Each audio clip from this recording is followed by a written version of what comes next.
여러분 안녕하십니까. 7월 10일 새벽이 되었습니다. 진은책입니다. 오늘 제목이 좀 고약하죠. 지금 여러분들은 뭘 고민하고 계십니까? 제가 지금 고민하는 것은 바로 이것입니다. 내년 총선은 어떻게 될까? 윤석열 대통령은 다들 아시다시피 내년 총선을 벼르고 있습니다. 170석을 차지하겠다. 지난번에 언론에 일제히 보도가 됐죠. 170석을 차지해서 상임위원장 또 마음껏 포식을 하고 원하는 법률안을 만들어서 정말 개혁다운 개혁을 해보려고 될 것입니다.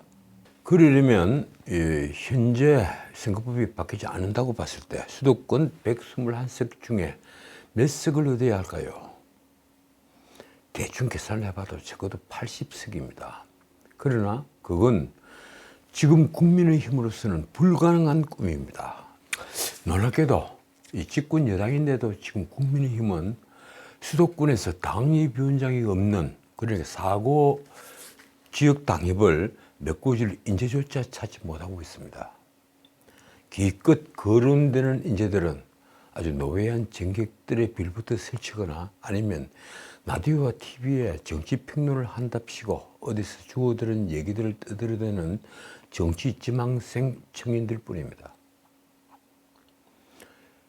괜찮은 청년들도 꽤 있죠. 하지만 대부분이 그렇다는 얘기입니다. 지난번 전당대회에서도 결국 그들을 다음 세대를 대표할 인재로 내놓았으니 말입니다.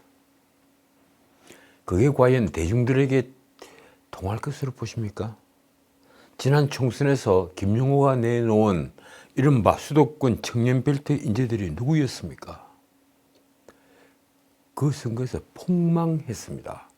그런데도 지금 다들 희희낙낙입니다.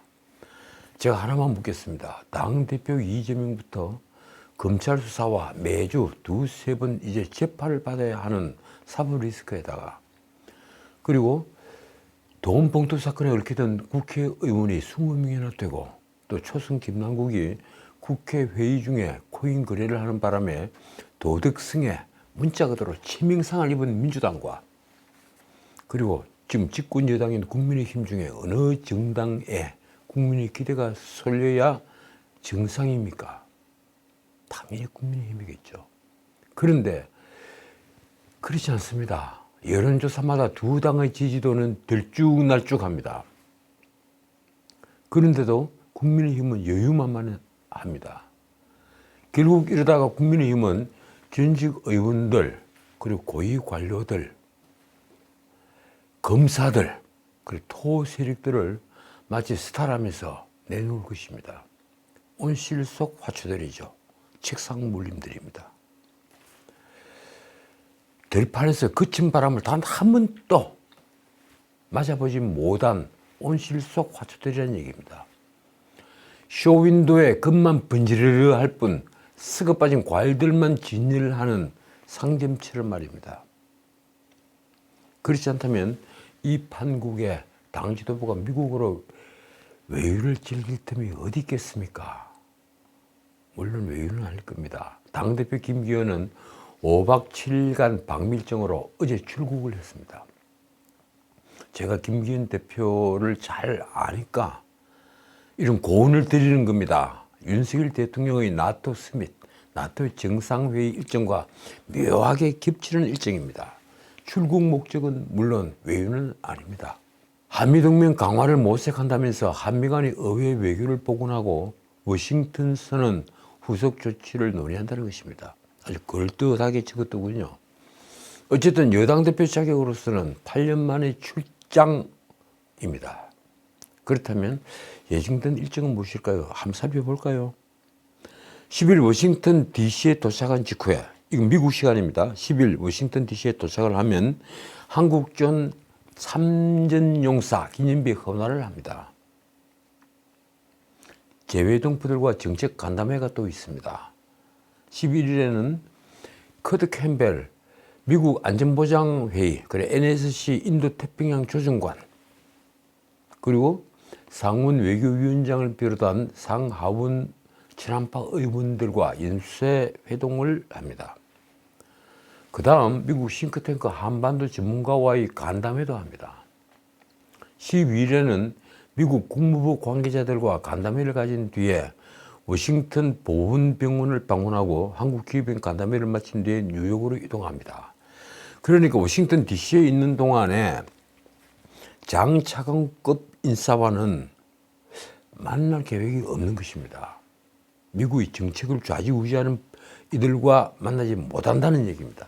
자, 뉴욕으로 가서는 13일 유엔 본부를 방문해서 안전보장이사회 의장과 면담을 합니다. 14일에는 LA로 옮겨서 재외동포 정책간담회를 합니다. 이것이 미국 일정 전체입니다. 그러니까 주로 재외동포와 정책간담회, 그리고 미국의 싱크탱크에 있는 분들과 또 간담회, 주로 이런 분들과 대화를 하는 것이 워싱턴 선언의 그 어떤 후속 조치입니까? 저는 그렇게 보지 않습니다. 솔직히 지금 국내에서 벌어지고 있는 후쿠시마 오염수 방류와 서울 양평 고속도로 백지화를 둘러싼 여야 공방보다 다급한 회의도 면담도 간담회도 제 눈에는 보이지 않습니다. 그런데도 여당의 대표단에는 이철규 사무총장, 그리고 김석기 재외동포 위원장, 유상범 강민국 두 수석대변인, 그리고 구자근 당대표 비서실장 등이 포함이 되었습니다. 9달도 남지 않은 총선 전국에 내놓을 인재조차 찾지 못하면서 지금 하루가 바쁜데 당 지도부부터 한껏 여유를 부린다고 할까요? 지난 21대 총선은 그래서 시금석이 될 것입니다. 그대도 보수 야당은 지금처럼 똑같이 여유만만했습니다. 다들 아시겠지만 지난 총선에서 민주당은 고전이 예상됐습니다. 경제는 어려웠고 일자리는 사라졌습니다. 소주성이 실패하는 것이 눈에 훤히 보였습니다. 게다가 코로나까지 덮쳤습니다. 문재인은 중국발 코로나 사태를 맞이해서 창문을 활짝 열고 모기장을 치는 아주 우매한 지도력을 보였습니다. 그래서인지 총선 예상에서 미래통합당은 아주 여유만만했습니다. 김형호는 박근혜 정부 당시 2016년 총선에서 이항구와 최경환이 선거를 말아먹은 것을 반면교사로 삼을지도 몰랐습니다. 당시 이항구는 아주 고자세를 보였고 최경환은 친박 타령을 노래 부르듯이 했죠. 김형호에게는 솔직히 사람을 판단하는 기준 자체가 보이지 않았습니다. 그리고 아무런 전략도 없었습니다. 그러니 역사를 뒤돌아볼 때 이처럼 야당의 패배가 눈에 뻔히 보이는 선거도 드물었습니다. 당시 저는 MBC 개표 방송에 출연하기로 계약을 한 상태였는데 그 약속을 하고 시시각각 어두워지는 전황을 보면서 정말 속앓이를 했습니다. 개표 방송을 하러 가기가 싫어지더군요. 그런 판에 막판에 선대본부장을 맡은 김종인은 선거를 한 보름 남겨두고 선대본부장으로 영입이 됐죠. 이 김종인은 선거를 더욱 망치는 역할을 했습니다. 그는 말 실수가 아닐 수 있는 발언을 두고 그 말을 빌미로 김대호 같은 아주 유능한 신인을 낭떠러지에서 밑으로 밀어버렸습니다. 참여신도 그랬습니다. 자당의 후보를 격려하고 돕지를 못할 망정 등 뒤에서 총을 쏜 것입니다. 솔직히 지난 총선은 김영호와 김종인, 그리고 정말 드리기 어려운 말씀입니다만 황교안이, 그 세 사람이 함께 말아먹은 선거였습니다. 물론 이 세 분 외에도 또 거명할 수 있는 이름들이 있습니다. 차마 이름을 못 밝히는 몇몇 정객들은 나중에 지자체장까지 됐습니다만 이 김용호와 황교안의 빌부터 총선을 최악의 선거로 만들었습니다.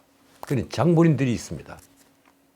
보수야당은 변변한 신인 한 명 발굴하지 못하고 문재인이 민주당에 참패를 하고 만 것입니다. 그런데도 3년이 지난 지금 국민의힘은 다시 여유만만해졌습니다. 어디서 이런 자신감이 나오는 걸까요?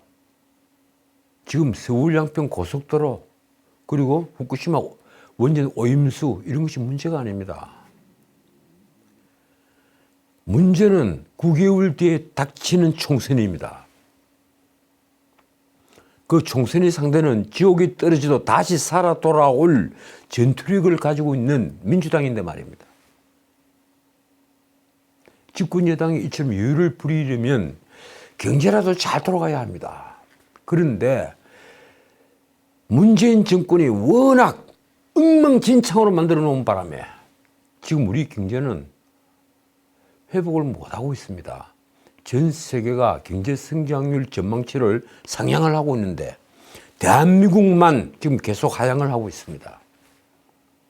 OECD도 IMF도 그리고 우리 한국은행도 우리 기재부까지 전부 다 우리 경제 전망치를 하향을 하고 있는 중입니다. 지금 제대로 경제만 돌아가면 청년 일자리가 넘쳐서 실업률을 걱정하지 않아야 합니다.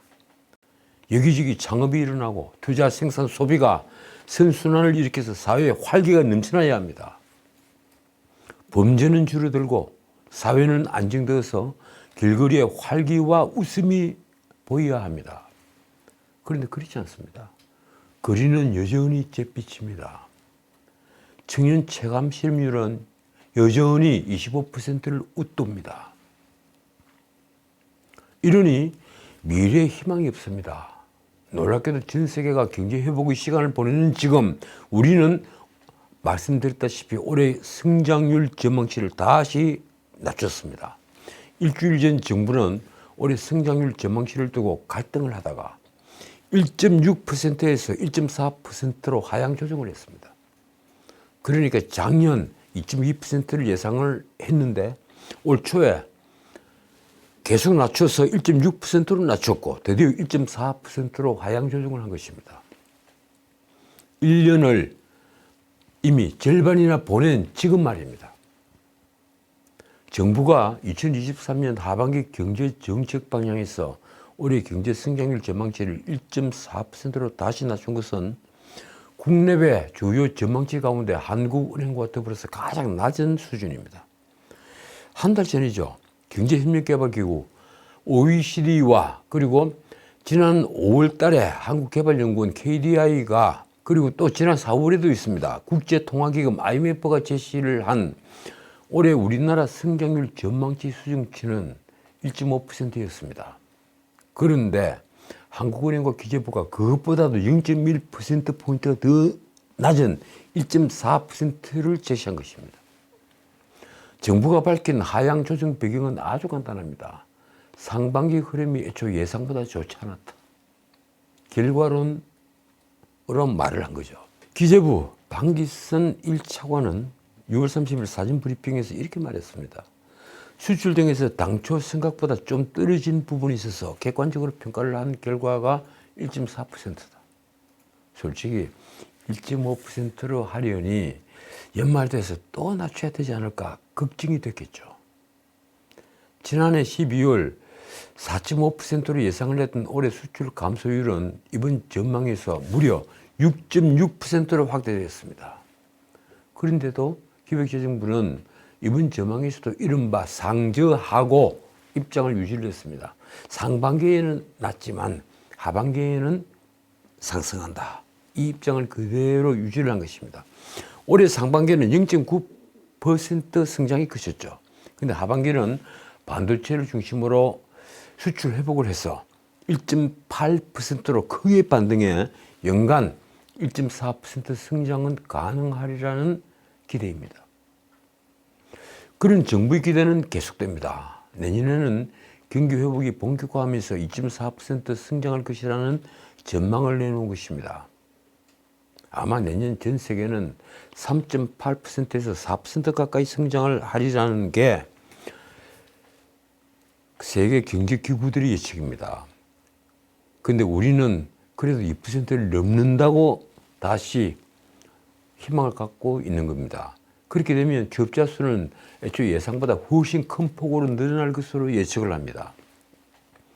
올해 들어 5월까지 지난해 같은 기간 대비 38만 명이 증가하는 등 상반기 실적 호조에 서비스업 일자리 수요 회복이 지속하면서 지난해보다 32만 명 늘어날 것으로 예상했습니다. 자, 여기에 숨은 비밀이 있죠. 서비스업 종사자가 늘어나고 있다. 제조업 종사자가 아니라 서비스업 종사자라는 얘기입니다. 그리고 2030 청년이 아니라 늘어난 일자리의 가장 큰 수혜자는 5060 노년입니다. 그 늘어난 일자리 중에 청년들이 만족할 좋은 일자리는 얼마나 될까요? 어떻든 정부가 예상하는 일자리 전망치는 지난해 12월 전망치 10만 명의 3배를 넘는 규모입니다. 우선 숫자상으로는 만족할 만합니다. 그러는 한편 올해 소비자 물가 상승률 전망치는 지난해 12월 3.5%보다 0.2%포인트가 낮은 3.3%로 제시됐습니다. 국제 원자재 가격 하락세가 이어지면서 서비스업 상방 압력도, 그러니까 서비스 물가가 계속 올라가는 압력도 점차 완화하리라는 전망이 반영된 결과입니다. 그래서인지 정부는 내년에는 소비자 물가 상승률이 2.3%로 한층 안정화할 것이라고 기대했습니다. 그러면 올해 경상수지는 어떻게 될까요? 정부는 수출 회복 등으로 상품 수지가 개선되겠으나 해외여행이 확대하면서 서비스 수지가 악화하여 230억 달러 수준 흑자가 전망된다고 예상을 했습니다. 흑자 전망치를 지난해 12월보다 오히려 20억 달러 상향을 시킨 것입니다. 그런데 이는 KDI가 지난 5월에 발표했던 2023년 상반기 경제 전망에서 수출 위축을 이유로 제시를 했던 이 164억 달러와 큰 차이를 보인 것입니다. KDI보다는 훨씬 더 낙관적으로 보고 있다는 얘기입니다. 누가 맞을까요? 불행하게도 7월 초순 반도체와 대중국 수출 부진이 계속되면서 전체 수출이 전년 동기 대비 14.8% 감소했습니다. 정부의 상저하고 예측에도 불구하고 아직 수출 부진이 이어지고 있는 것입니다. 그런데 묘하게도 수출 부진이 지속되는 가운데 수입이 줄어서 무역 수지가 흑자를 나타내는 불황형 흑자 우려도 커지고 있습니다. 흑자는 흑자인데 워낙 경제가 좋지 못하니까 수입조차 줄어든다. 특히 원자재 수입이 줄어든다. 그래서 수입이 줄어들어서 수출 빼기 수입을 해서 수지가 좋아지니까 흑자는 흑자다. 이걸 불황형 흑자라고 합니다. 그런 우려가 커지고 있다는 겁니다. 11일 관세청에 따르면 7월 1일부터 10일까지 수출액은 132억 6,700만 달러. 작년 같은 기간보다 14.8% 감소했습니다. 작년과 조업일수는 똑같습니다. 그런데 감소를 한 겁니다. 월간 수출액은 전년 동월 대비 기준 지난해 10월부터 지난 6월까지 9개월 연속 감소세를 이어가는 중입니다. 만약에 7월까지 감소를 하면 10개월 연속 감소세입니다. 품목별로는 반도체 수출이 역시 핵심입니다. 반도체 수출이 1년 전보다 무려 36.8% 줄었습니다. 이제 회복이 된다 하는데, 그리고 감산을 하면서 단가가 올라가서 회복이 될 거라고 하는데도 7월 초 36.8%가 줄어든 상태입니다. 반도체 수출 감소는 6월까지 무려 11개월 연속입니다. 그런데다 우리 주력 수출 품목인 철강, 또 석유 제품, 여기에다 무선통신기기 등의 수출이 1년 전보다 대폭 줄었습니다. 특히 이 석유 제품은 언제 회복이 될까요? 최대 교육국인 중국에 대한 수출이 20.6% 또 감소를 했습니다. 그래서 지역별로 보면 대중 수출의 감소도 13개월째 이어지고 있습니다. 그런데다가 이달 1일부터 10일까지 무역 수지는 22억 7,600만 달러 적자입니다. 올해 1일부터 7월 10일까지 누적된 무역 적자 규모는 무려 287억 4,100만 달러에 달합니다. 다만 무역 수지는 월간 기준으로 작년 3월부터 지난달까지 15개월 연속 적자가 지속되다가 지난달 반짝 흑자로 전환이 됐습니다. 자, 결론입니다. 이 수출 감소와 무역 적자가 7월에도 이어지고 있다. 6월 달에 반짝 흑자로 전환이 됐다가 7월 달에 또 적자가 되고 있다. 이것이 뭘 의미하는 걸까요? 우리 경제가 아직 본격적으로 회복되지 못하고 있다는 걸 보여줍니다. 총선은 얼마 남지 않았는데 지금 집권 여당이 태평가를 부를 때가 아닌 것입니다. 한 말씀 더 드리자면 내년 총선은 역시 이 경제가 좌우할 겁니다. 일단 경제를 살리고 그리고 인재를 찾아야 합니다. 그러지 않으면 보수 여당은 또 패배합니다. 자, 다른 문제 짓겠습니다. 소문난 잔치에 먹을 게 없다. 그걸 미처 확인하기도 전에 이재명과 이낙연의 이른바 명락회동이 또 불발했습니다. 지금 귀국한 지 17일이 됐죠. 어떻든 이 민주당에 다시 내전이 일어났습니다. 민주당이 새로 만든 온라인 커뮤니티 블루웨이브가 개설 하루 만에 11일 이재명 지지자 그룹인 개딸과 그리고 이낙연 지지자 그룹 간의 전쟁터로 변한 것입니다. 블루웨이브. 이 블루라는 걸, 그 색깔을 좌파에 뺏기고 나니 참 억울한 기분이 자꾸 듭니다. 블루웨이브는 민주당이 지난 10일 당 홈페이지를 개편하면서 신규 개설한 당원 전용 온라인 커뮤니티입니다. 지난해 이재명이 당대표 경선에서 제안을 해서 만든 거죠. 당시 이재명이 말이 아주 재밌습니다. 온라인 플랫폼을 만들어서 욕하고 싶은 우리 국회의원, 단체장, 당 지도부 있으면 거기다 욕을 할 수 있게, 변환할 수 있게 해보고자 한다. 그러니까 마구 욕설을 할 수 있는 베이스 창구를 만들어 놓은 겁니다. 그게 블루웨이브입니다. 민주당은 이제야, 그러고 나서 이제야 2개월간 블루웨이브를 시범 운영하기로 했습니다. 그런데 블루웨이브는 개설되자마자 욕설과 비난으로 번복이 됐습니다.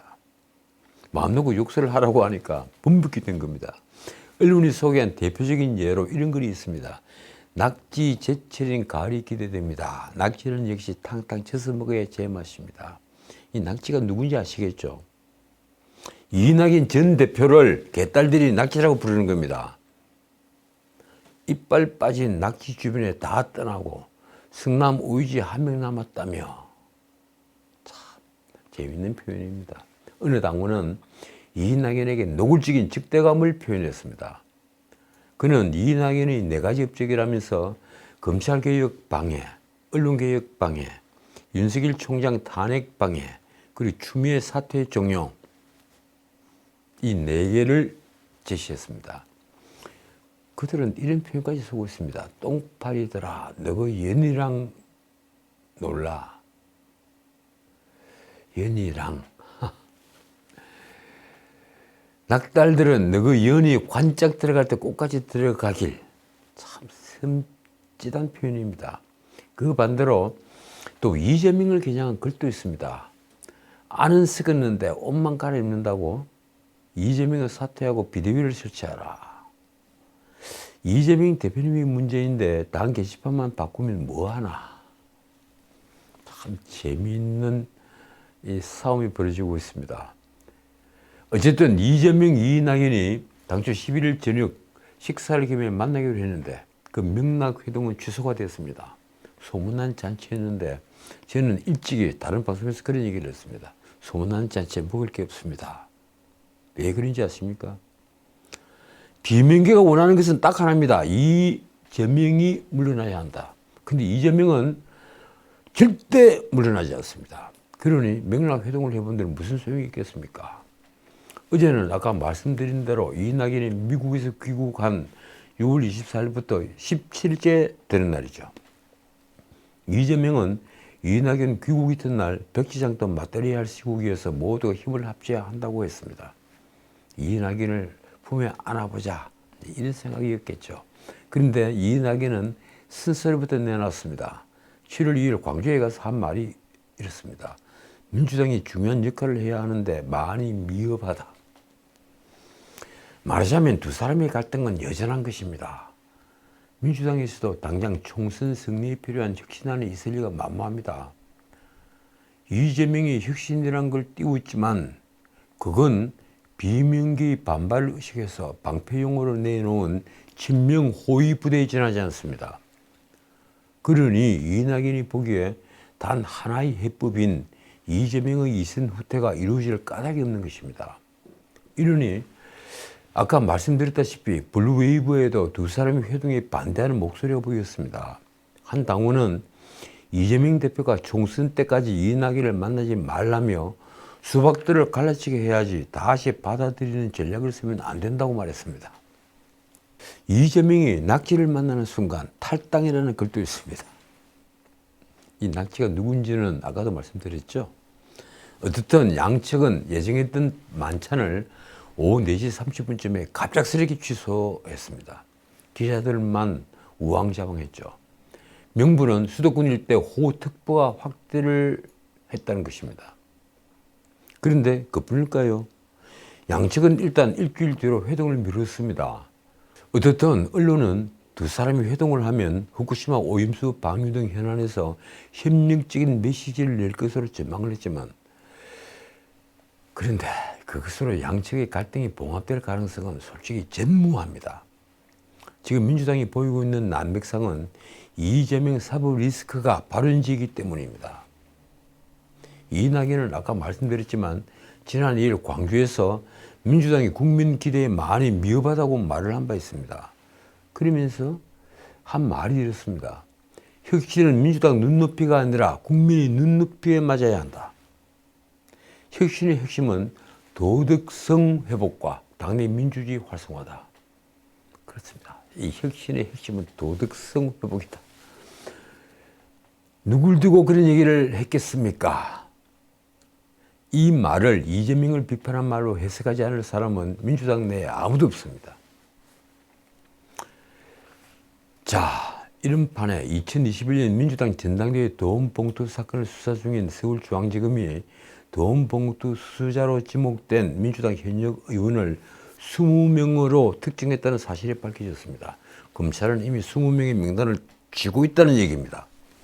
송영길 보좌관 출신 박영수의 구속영장 청구서에 적시한 내용이 밝혀진 것입니다. 이 박영수는 민주당 전당대회를 앞둔 2021년 4월 송영길의 당선을 목적으로 강내구, 그러니까 한국수자원공사 상임감사위원을 지낸 사람이죠. 이 강내구 등과 공모를 해서 총 6천만 원을 윤관석에게 전달한 혐의, 그리고 정당법 위반 혐의로 7월 3일 구속이 됐습니다. 언론이 확보한 박영수 구속영장 청구서에 나오는 내용은 이렇습니다. 2021년 4월 28일 윤관석이 국회 외교통상위원회 소회의실에서 국회의원 모임에 참석한 이승만 등 10명에게 각각 봉투 한 개씩을 전달했고, 다음 날인 4월 29일 오후에는 의원회관을 돌아다니면서 민주당 의원 10명에게 각각 봉투 한 개씩 제공했다. 검찰이 그 20명 국회의원을 이미 특정을 했다는 얘기입니다. 말하자면 두 차례에 걸쳐 민주당 의원 20명이 현금 300만 원이 든 봉투 한 개씩 총 20개를 받아갔다는 것입니다. 자, 이제 300만짜리 국회의원 20명은 들통이 났습니다. 이와 관련해서는 한동훈 장관이 지난 6월 10일 윤관석, 이승만에 대한 체포동의안 표결에 앞서 동의 요청 이유를 설명하면서 돈 봉투를 받은 것으로 지목된 국회의원은 무슨 땡땡땡 뭐 이러면서 약 20명이라는 취지로 이미 말을 한 바 있습니다. 또 검찰은 박영수가 송영길 외곽 후원 조직인 평화와 먹고사는 문제연구소, 이른바 먹사연, 그 먹사연의 자금을 전용해서 당대표 선거를 불법적으로 도운 과정을 구속영장 청구서에서 설명한 것으로 알려졌습니다. 검찰은 박영수가 이를 외부에 드러내지 않기 위해 컨설팅 업체와 허위 계약서를 작성한 정황도 포착했습니다. 그 나중에 상세한 내용은 또 말씀드릴 기회가 있을 겁니다. 어쨌든 도움봉투 사건의 핵심 피의자인 강내구 측이 첫 재판에서 혐의를 일부 인정했습니다. 이 강내우 변호인은 11일 서울중앙지법에서 열린 공판 준비기일 그 첫 기일에서 국회의원 제공 명목으로 3천만 원을 윤관석에게 준 부분을 인정한다고 밝혔습니다. 그러나 나머지 3천만 원에 대해서는 공소 사실을 부인했습니다. 6천만 원 중에 3천만 원만 인정을 한 겁니다. 검찰은 국회의원 제공 명목으로 윤관석에게 전달된 돈이 총 6천만 원이라고 보고 있죠. 강 내우는 또 민주당 지역본부장들에게 1천만 원이 전달되도록 지시 권유한 점도 인정을 했습니다. 2020년 9월 사업가 박모로부터 수자원공사 발전소 설비 납품 청탁 명목으로 300만 원을 받은 뇌물수수 혐의도 인정을 했습니다. 어쨌든 이 재판도 이재명에게는 지금 큰 짐이 되어 있습니다. 왜 그렇겠습니까? 이재명과 송영길이 한편이 돼서 짝짝꿍을 해왔기 때문입니다. 송영길이 지역구까지 이재명이 물려받았죠. 송영길 대표가 이재명과 한편으로 움직였다는 사실은 곧 이 돈풍도 사건에 이재명이 관련되었을지도 모른다 하는 의심을 일으키기에 충분합니다.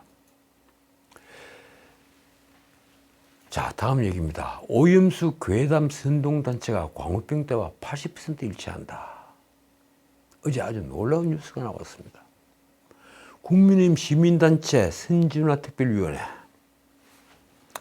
이 위원회는 2008년 광우병 국민대책위원회와 최근 구성된 후쿠시마 공동행동, 정확한 명칭을 내렸습니다. 일본 방사성 오염수 해양 투기 저지 공동행동. 이 후쿠시마 공동행동과 과거의 그 광우병 국민대책위원회의 인적 구성에 무려 80% 이상 똑같다고 주장을 했습니다. 이 말이 사실이라면 정말 놀라운 일입니다. 두 단체는 만들어졌던 시기도 크게 다르지만 추구하는 것도 전혀 다른데 어찌 구성원들이 같다는 얘기입니까?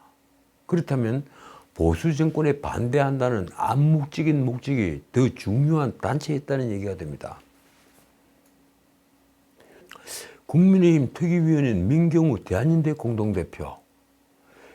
이분은 옛날 광우병 때 광우병 시위를 주동을 했던 분이죠. 이 민경우는 11일 국회에서 특위 8차 회의를 마친 후에 기자들과 만나 이렇게 말했습니다.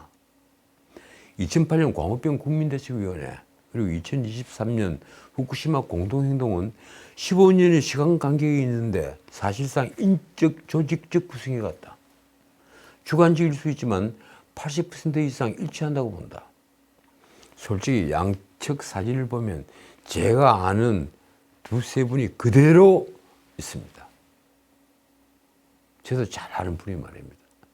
민경우는 바로 아까 말씀드린 대로 광우병 사태 당시 미국산 쇠고기 수입 반대 운동을 주도했던 광화문의 인물입니다.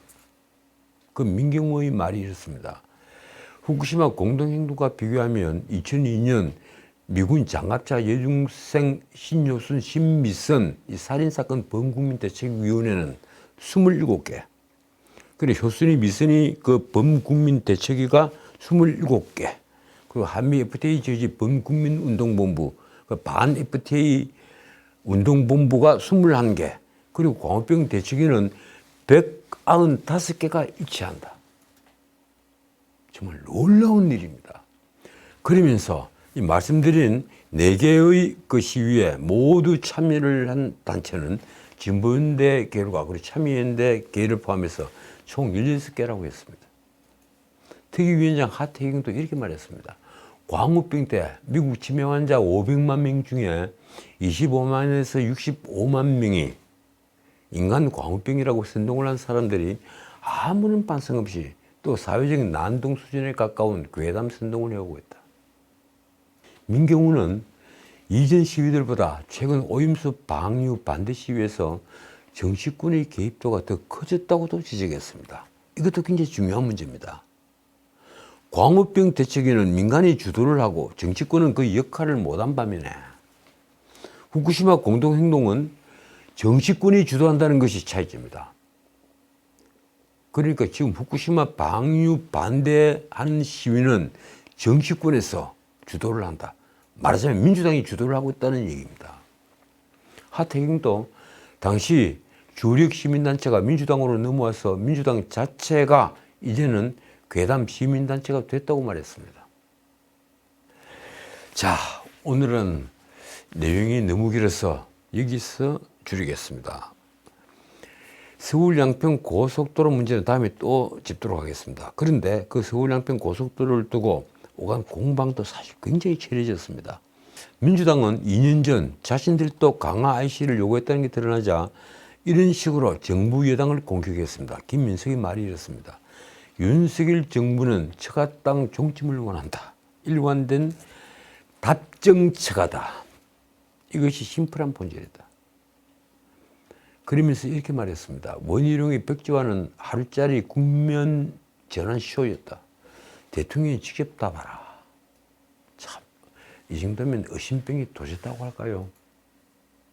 그런데 이틀 전 국민의힘이 민주당 양평 군수 게이트를 하면서 이 역공에 나선 뒤 국민이 이 사건을 보는 눈은 아주 많이 달라졌습니다. 논란의 중심 인물이 된 정동균 전 양평 군수, 이번에 민주당 소속이죠. 정동균은 어제 라디오에 나와 예비 타당성 조사 통과 시점에 이 아내 명의로 양평 JCT로부터 3km 떨어진 258평의 땅을 구매한 데 대해서 이렇게 변명을 했습니다. 지금 사는 집에서 50년을 살았는데 진입로가 우리 땅이 아니었다.